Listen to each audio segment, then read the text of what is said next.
ભરૂચ જિલ્લા ખોરાક અને ઔષધ નિયમન તંત્ર દ્વારા અગમચેતીના ભાગરૂપે પાલેજ પંથકની આશરે 10 જેટલી હોટેલો અને ખાણીપીણીની પેઢીઓમાં સરપ્રાઇઝ ચેકિંગ હાથ ધરાયું હતું। તપાસ દરમિયાન અધિકારીઓએ સ્વચ્છતા, ખાદ્ય પદાર્થોની ગુણવત્તા અને સ્ટોરેજ સિસ્ટમની ઝીણવટભરી ચકાસણી કરી હતી। ચેકિંગમાં કેટલાક સ્થળે અસ્વચ્છતાના નિયમોનું ઉલ્લંઘન અને ગંભીર બેદરકારી સામે આવતા સંચાલકોને સ્થળ પર જ કડક નોટિસ ફાટવવામાં આવ્યો હતો। અધિકારીઓએ માનવ સ્વાસ્થ્ય માટે હાનિકારક એવા આ તમામ અખાદ્ય જથ્થાનો તાત્કાલિક યોગ્ય જગ્યાએ નાશ કરાવ્યો હતો।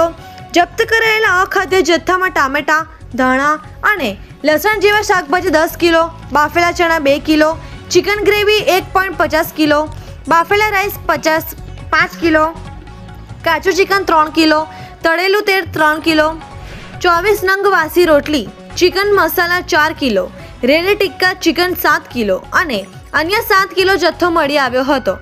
અધિકારીઓએ તાત્કાલિક ધોરણે આ તમામ અખાદ્ય વસ્તુઓનો યોગ્ય જગ્યાએ નાશ કરાવ્યો હતો।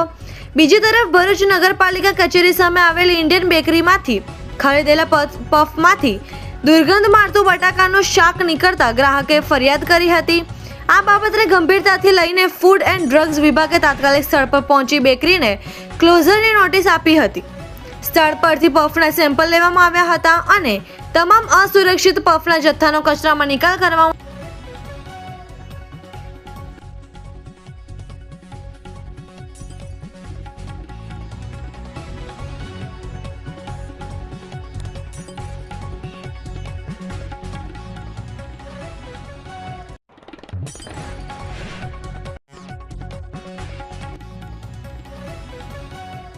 મારું નામ કુણાલભાઈ કાયસ્થ છે।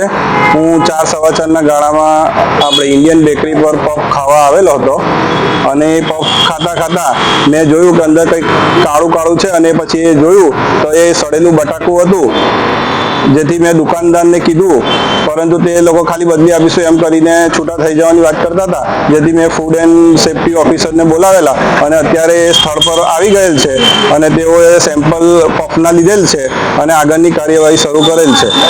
બરાબર છે।